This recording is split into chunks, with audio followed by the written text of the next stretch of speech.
कर्नाटक में भले ही भाजपा को झटका लगा हो, लेकिन यूपी के नगर निकाय चुनाव के नतीजों ने पार्टी को बहुत सहारा दिया है। अब जल्द ही राज्य में पीएम मोदी की 3 रैलियां हो सकती हैं। अपनी सरकार के 9 साल पूरा होने के मौके पर पीएम मोदी आम लोगों से सीधे दिल से बात करेंगे। पार्टी पीएम मोदी की सभाओं को दमदार बनाने के लिए युद्ध स्तर पर तैयारियों में जुट गई है।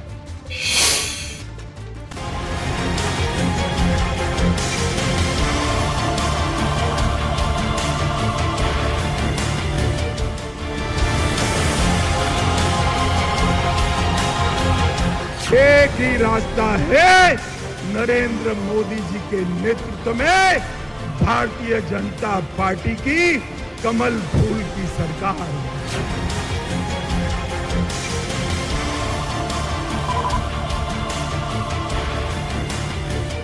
जब चुनाव आए ना, तो बीच में कोई बिचौलिया मत रखना, सीधा कमल और तुम्हारी उंगली।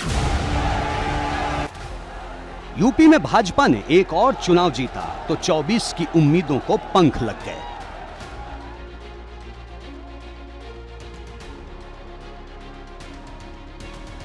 अब सामने 24 का चुनाव है तो पीएम मोदी इसका शंखनाद बहुत जल्द करने वाले हैं। भाजपा का फोकस वैसे तो देश भर में होगा, लेकिन उत्तर प्रदेश हर बार की तरह इस बार भी प्राथमिकताओं में सबसे ऊपर है। यही वजह है कि पीएम मोदी बहुत जल्द यूपी की जमीन से 24 की सियासी हुंकार भरते नजर आएंगे। जून के महीने में पीएम मोदी देश भर में करीब 20 रैली करेंगे। इसमें यूपी में पीएम मोदी की 3 बड़ी रैली हो सकती है। पार्टी अध्यक्ष जेपी नड्डा भी यूपी में ताकत झोंकते दिखाई देंगे। मोदी सरकार के टॉप लेवल के मंत्री भी यूपी में रैली करेंगे। इसमें अमित शाह, राजनाथ सिंह और नितिन गडकरी का नाम शामिल है, जो अलग अलग लोकसभा सीटों पर रैली कर सकते हैं। भाजपा की क्षेत्रीय और जिला कार्य समिति की बैठक 25 तक होनी है और भाजपा नेताओं ने साफ कर दिया है कि जब तक नरेंद्र मोदी को तीसरी बार कुर्सी पर नहीं बिठाते, वो आराम नहीं करेंगे।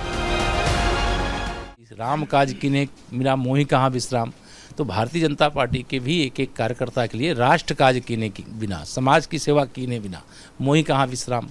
और कमल का फूल पूरा हिंदुस्तान मांग रहा है। माननीय नरेंद्र मोदी जी के नेतृत्व में 2024 में फिर से सरकार बनाने के लिए पूरा देश तैयार खड़ा है और उसकी तैयारी में लगना यह तो हम लोगों का एक चुनावी अभियान का हिस्सा है।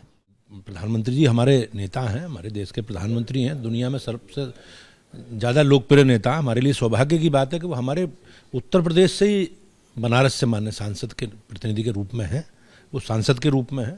तो हमारे लिए गर्व की बात है। प्रधानमंत्री जी का आगमन उत्तर प्रदेश के लिए सार्वजनिक कार्यक्रमों के माध्यम से हमारे लिए गर्व की बात है। हम प्रयास करेंगे अधिक से अधिक कार्यक्रम माननीय प्रधानमंत्री जी के। 24 के लिए भाजपा कई मोर्चों पर एक साथ काम करने उतरेगी। 25 जून को श्यामा प्रसाद मुखर्जी की पुण्यतिथि पर जगह जगह कार्यक्रम होंगे। 25 जून को ही पीएम मोदी मन की बात कार्यक्रम भी करेंगे। भारतीय जनता पार्टी का सांसद वो 24 घंटे जनता के बीच में रहता है। हमेशा वो तैयारी, हम हमेशा चुनाव लड़ते हैं। 24 घंटे ऐसा नहीं है कि जनता के बीच में रहते हैं। और 24 में तो हम कम से कम, मैं अलीगढ़ की बात करूं तो 4 लाख से ऊपर से जीतेंगे, क्योंकि जनता साथ है हमारे। गरीब किसी से बात करिए, अब पहली बार भाजपा का कैडर वोट है जो किसी से नहीं बटेगा।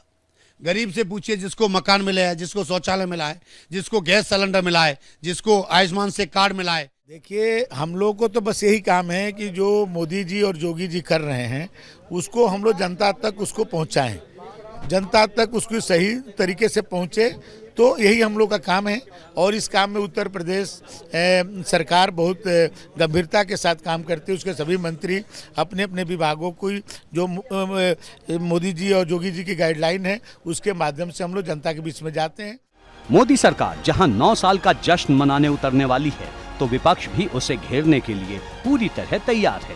सपा से लेकर कांग्रेस तक ने सरकार को उसके पुराने वादों पर घेरना अभी से शुरू कर दिया है। 9 महीने एक नया जीवन मिल जाता है। ये 9 वर्ष की उपलब्धि बता रहे हैं। इनसे बताओ कि जो बुनियादी सवाल थे वो वही के वही हैं कि नहीं है। महंगाई चरम सीमा पर है, क्या बेरोजगारी चरम सीमा पर नहीं है, और फिर अधिकारियों का कितना पॉलिटिसाइज करोगे आप। मैं इनसे कहूँगा, एक तरफ अनुरोध करूँगा और चुनौती भी दूंगा। एक तरफ लिखिए पेट्रोल, डीजल, गैस का दाम 2014 के पहले क्या था, 9 साल पूरा करने के बाद क्या है, और फिर अपना वायदा याद करिए। बेरोजगारी की दर 2014 के पहले क्या थी और 2023 के बाद क्या है 9 साल के कार्यकाल में। किसानों को मिलने वाली उत्पादन के मुकाबले जो उत्पादन की कीमत लागत आती है उसके मुकाबले कितना लाभ मिल रहा है। अब सियासी दलों के सामने सबसे बड़ी परीक्षा का वक्त है। भाजपा के हौसले इसलिए बुलंद हैं क्योंकि यूपी की सियासी जमीन पर उसकी विजय गाथाओं के कई अध्याय हैं, जबकि विपक्ष के सामने संकट इस बात का है कि ना तो कहीं एकजुटता है और ना ही भाजपा को हराने की कोई मुकम्मल तैयारी। एबीपी गंगा के लिए लखनऊ से अनुभव शुक्ला के साथ ब्यूरो रिपोर्ट।